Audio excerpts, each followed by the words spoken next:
नमस्कार श्रोताओं, आकाशवाणी समाचार जयपुर के साप्ताहिक कार्यक्रम समाचार तरंग में मैं सुदर्शन नाहर आपका स्वागत करता हूं।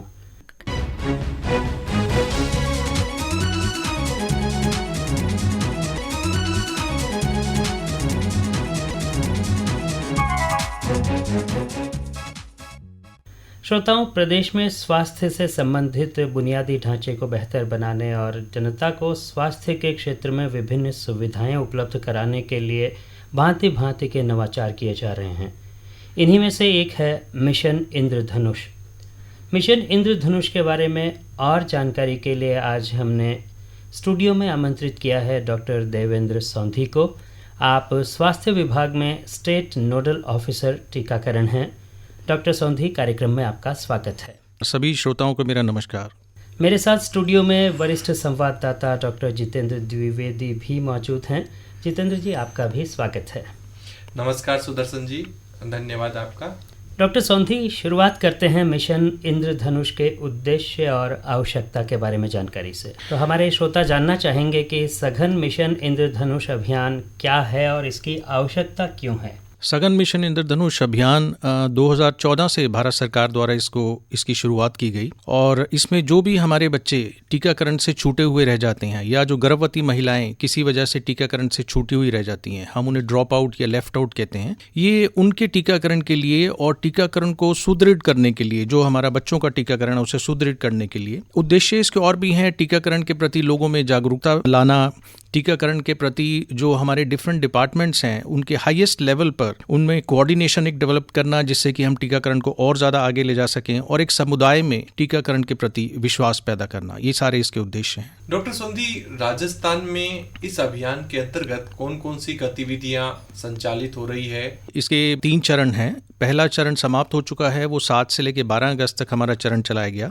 दूसरा चरण इसमें 11 से 16 तारीख तक सितंबर में चलाया जाएगा और तीसरा चरण 9 से 14 तारीख तक अक्टूबर में चलाया जाएगा। इसमें जितने भी हमारे प्रदेश में 0 से लेकर 5 साल तक के बच्चे हैं, वैसे हर वर्ष जो हमारा इंद्रधनुष अभियान चलाया जाता है या सघन मिशन इंद्रधनुष अभियान चलाया जाता है, इसमें 0 से 2 साल तक के बच्चों को लिया जाता है, लेकिन इस बार इसमें 0 से 5 साल तक के बच्चों को लिया गया है और गर्भवती महिलाओं को लिया गया है। 0 से 5 साल तक के बच्चों को लेने का ये कारण है कि अब भारत सरकार और हमारी राज्य सरकार जो एक लक्ष्य हम लेके चल रहे हैं कि हमें खसरा और रुबेला इनका एलिमिनेशन भी जल्द ही करना है, तो इस वजह से 5 साल तक के बच्चों को भी इसमें इंक्लूड किया गया है। इसमें घर घर जाकर जो हमारे टीकाकरण की टीमें हैं, हमारी आशा बहन जी हैं, हमारी एएनएम बहन जी हैं, वो घर घर जाकर हेड काउंट सर्वे करती हैं और 0 से 5 साल तक के बच्चों का पता लगाती हैं, उनकी पूरी डिटेल लेती हैं, गर्भवती महिलाओं की डिटेल लेती हैं, कितने टीके लग चुके हैं, कितने टीकों से वो छूट गए हैं, ये सारा करके वो एक ड्यू बेनिफिशरीज हम कहते हैं, जो लाभार्थी हैं जिनको टीका लगना है, उनकी एक तरीके से लिस्टिंग की जाती है और वो लिस्टिंग की जाने के बाद फिर सेशंस लगाए जाते हैं, सत्र लगाए जाते हैं टीकाकरण के, और उन सत्रों में इन लोगों को मोबिलाइज करके टीकाकृत किया जाता है। क्या कुछ जो शेष रह गए केवल उनको किया जा रहा है या हमने पूरे राजस्थान में इस प्रकार का अभियान चलाया है कि जो भी बच्चे समुदाय के अंदर जो भी बच्चे छूट गए हैं, हम हर घर का पूरे राजस्थान का सर्वे करेंगे और जो बच्चे छूट गए हैं या जो गर्भवती महिलाएं छूट गई है, हम सभी का टीकाकरण करेंगे। साथ ही मैं यह भी जानना चाहूंगा कि अभी हमारे राजस्थान में टीकाकरण की क्या स्थिति है, कितना प्रतिशत हमारा लक्ष्य है और उसके विरुद्ध हम कितना प्रतिशत टीकाकरण कर चुके हैं और कितने प्रतिशत बच्चे शेष हैं। अगर हम बात करें, जैसा आपने कहा कि तो ये हमारे राजस्थान के समस्त बच्चों के लिए है, समस्त गर्भवती महिलाओं के लिए।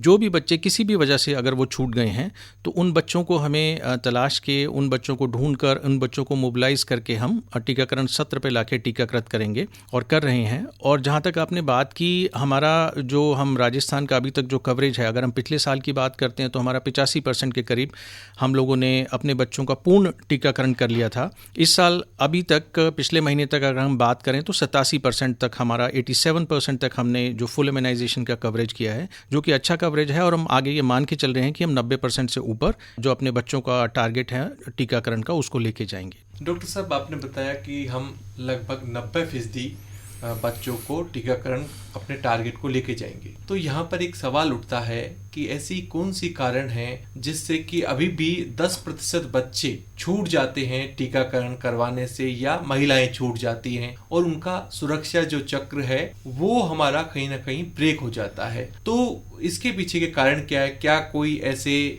स्थान है जहां पर कि विशेष रूप से वो स्थान पिछड़ जाते हैं इसका?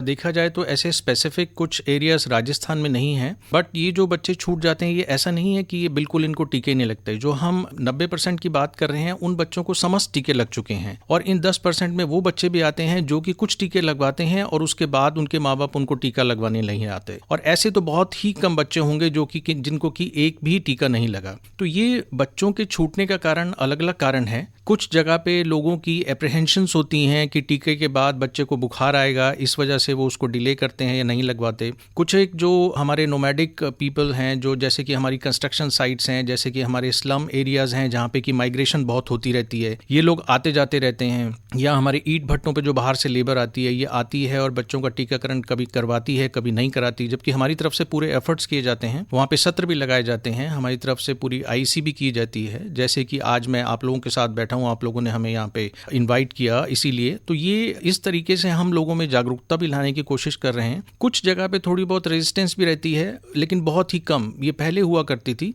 लेकिन आजकल ये बहुत कम है, लेकिन ये रेजिस्टेंस भी कुछ टीकों के लिए कई बार कुछ एक समुदाय विशेष में कई बार आ जाती है। तो ये सारे रीज़न है। मजदूरों को लगता है कि अगर वो बच्चे का टीका लगवाएंगे, 2 दिन उसको बुखार आएगा तो उनका वो आगे अपनी रोजी रोटी के लिए जा नहीं पाएंगे रोजगार पे, और घर पे बच्चे के पास बैठना पड़ेगा, या वो मजदूरी करके शाम को वापस आते हैं, दिन में टीका नहीं लगवा पाते। तो कई जगह पे तो कोटा में, जयपुर में हमने ये भी किया है कि हम शाम को भी सत्र लगाते हैं, जो लोग मजदूरी करने जाते हैं वो शाम को आए तो अपने बच्चों का टीकाकरण करा सकते हैं। तो ये कुछ एक रीजंस हैं जिसकी वजह से कुछ मूविंग पॉपुलेशंस हैं, कुछ भ्रांतियां छोटी मोटी लोगों में हैं, तो इस वजह से टीकाकरण का जो प्रतिशत है वो कम कई बार रह जाता है। बट हमारी तरफ से, सरकार की तरफ से पूरी कोशिश है कि एक भी बच्चा हमारा टीकाकरण से वंचित ना रहे। डॉक्टर साहब, ये जो 3 महीने तक ये अभियान चलाने का निर्णय क्यों लिया गया है? जैसे अभी आप इस महीने टीकाकरण, आपने अभी एक पहला चरण इसका समाप्त हुआ है, अगले 2 चरणों की जरूरत क्यों पड़ी है? 2 चरणों की जरूरत इसलिए पड़ती है क्योंकि जो टीके हैं उनकी मल्टीपल डोजेज लगती हैं। जैसे हमारे काफी टीके होते हैं, पेंटावेलेंट है, रोटा वायरस है, न्यूमोकोकल कॉन्जुगेट वैक्सीन है, इनएक्टिवेटेड पोलियो वैक्सीन है, तो हम इनकी अलग अलग डोजेज देते हैं अलग अलग अंतराल पे।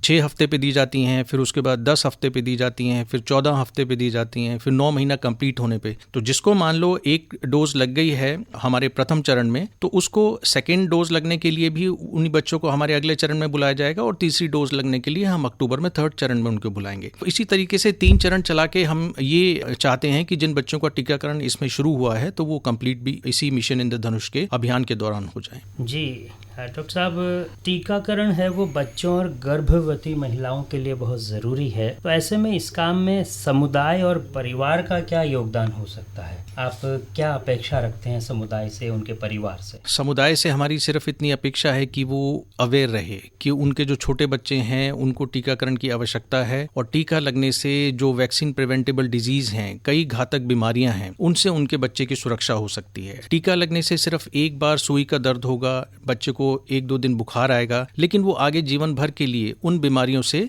सुरक्षित हो जाएगा। तो टीकाकरण के प्रति लोगों में एक जागरूकता आए और उनमें ये एक समझदारी आए कि हमें अपने बच्चों का समय से टीकाकरण करवाना बहुत ज़रूरी है, क्योंकि टीकाकरण का भी, हर टीके का एक समय होता है कि कम से कम इतनी उम्र पे लगना चाहिए और ज़्यादा से ज़्यादा इतनी उम्र पे लग सकता है। तो उस अंतराल के दौरान वो अपने बच्चे को हमारे जो भी नज़दीकी हेल्थ सेंटर्स हैं, हेल्थ इंस्टीट्यूट्स हैं, वहाँ पर लेके आएँ। सभी तरीके के टीके भारत सरकार की तरफ से मुफ्त उपलब्ध कराए जाते हैं, तो ये सारे टीके निःशुल्क लगाए जाते हैं। महंगे टीके हैं जो कि आप अगर किसी प्राइवेट में जाके लगवाएंगे तो काफ़ी महंगे पड़ेंगे आपको। तो सरकार की तरफ से जब इतनी पहल की जाती है बच्चों को बचाने के लिए, उनकी जान बचाने के लिए, तो लोगों को आगे आना चाहिए और बच्चों की जो उनको सुरक्षित रखना चाहिए विभिन्न बीमारियों से। जी डॉक्टर साहब, अभी आपने जैसा कहा कि बच्चों को जब ये टीके लगाए जाते हैं तो बुखार हो सकता है, तो और क्या इसके साइड इफ़ेक्ट्स हो सकते हैं, क्या लक्षण दिखाई देते हैं और उनमें क्या सावधानियां रखी जानी चाहिए? टीकाकरण देखा जाए तो सबसे ही सरल तरीका है और सबसे सेफ तरीका है अपने बच्चों को बीमारियों से बचाने के लिए। ज़रूरी नहीं हर टीके के बाद बुखार आए, लेकिन कुछ एक टीके हैं जिनके बाद 1 या 2 दिन तक बुखार रह सकता है, हल्का बुखार रह सकता है, तो उसमें परेशानी वाली बात नहीं है। ये हमारी जो प्रतिरोधक क्षमता शरीर में डेवलप होती है जब कोई भी बाहर से एंटीजन हमारी बॉडी के अंदर जाता है, तो ये एक प्रक्रिया है हमारे शरीर की, तो हमारे शरीर का तापमान बढ़ जाता है। तो इसमें किसी भी प्रकार की चिंता करने की बात नहीं है। जब भी बच्चों को टीका लगता है तो पैरासीटामोल की गोली 1/4 गोली जो हमारी ANM बहन जी है वो देती हैं बच्चे को कि जब भी बुखार आए तो ये ले लीजिएगा। ऐसी स्थिति में अगर ऐसा होता है तो आप बच्चे को पूरा घर पे रेस्ट कराइए, उसको अच्छे से वेल वेंटिलेटेड जो कमरा है उसमें रखिए, डिहाइड्रेटेड मत होने दीजिए, उसको पीने वाली चीज़ें ज़्यादा दें और प्लेंटी ऑफ फ्लूइड्स दें और बच्चे के साथ रहें। तो इसमें किसी भी तरीके की घबराने की जरूरत नहीं है। थोड़ी बहुत जहाँ पे टीका लगता है वहाँ पे लाली भी आ जाती है, हल्की सी कई बार सूजन भी आ जाती है, तो ये नॉर्मल एक लक्षण है जो कि बुखार के बाद होते हैं। इसमें किसी भी तरीके की घबराने की बात नहीं है। इसमें कोई विशेष पेय पदार्थ या खान पान के बारे में आप कुछ कहना? नहीं, बिल्कुल जो नॉर्मल खाना लेते हैं वो बच्चे अपना पूरा ही नॉर्मल खाना लें। माँ उनको जो आहार नॉर्मली देती हैं बिल्कुल वही, इसमें किसी भी तरीके की कोई परहेज की जरूरत नहीं है, आप अपना नॉर्मल खाना ले सकते हैं। डॉक्टर साहब, आप टीकाकरण के विशेषज्ञ हैं, तो हम ये भी जानना चाहेंगे कि सरकार समय समय पर परिवर्तन करती रहती है टीकाकरण में कि अब ये टीके लगेंगे।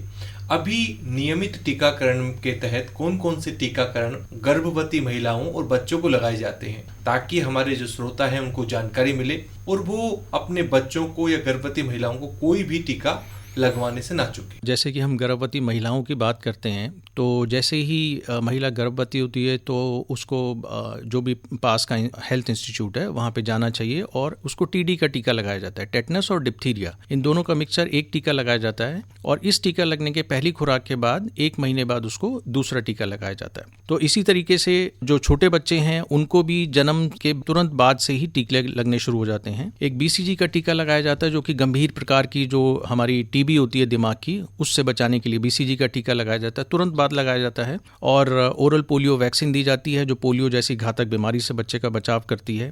हेपेटाइटिस B दी जाती है जो कि हमारी लिवर में जो तकलीफ हो जाती है उससे बच्चे का बचाव करती है। एक पेंटावेलेंट की वैक्सीन दी जाती है बच्चे को जब बच्चा 6 हफ्ते का होता है। तो पेंटावेलेंट की एक ही जो शॉट है वैक्सीन का, उसमें 5 तरीके की बीमारियों से रोकने की उसमें अलग अलग एंटीजेंस हैं। तो वो सारी गलघोटू जिसे कहते हैं, डिप्थीरिया, उससे बचाव करता है, काली खांसी पर्ट्यूसिस से बचाव होता है, टेटनस से बचाव होता है, हेपेटाइटिस B है।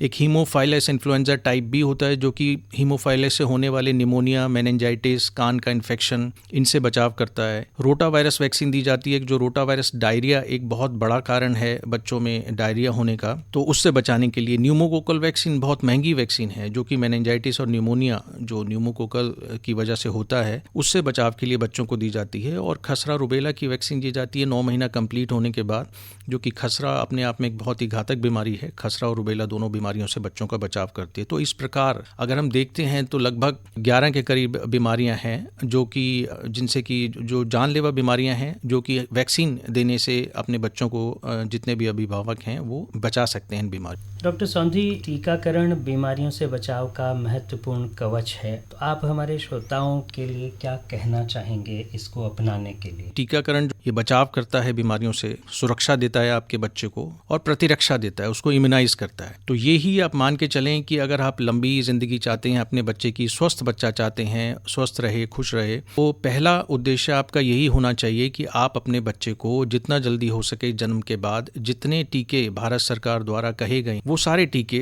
समय से अपने बच्चों को लगवाएं। श्रोताओं, आशा है आज की बातचीत के दौरान डॉक्टर देवेंद्र सौंधी द्वारा प्रदान की गई जानकारी आपके लिए लाभदायक सिद्ध होगी। अगले सोमवार एक नए विषय के साथ आपसे फिर मुलाकात होगी। तब तक के लिए अनुमति दीजिए। जाने से पहले आपको बता दूं कि कार्यक्रम का संपादन किया अशोक चंदोलिया ने और प्रस्तुत करता है नीलेश कुमार कालपुर।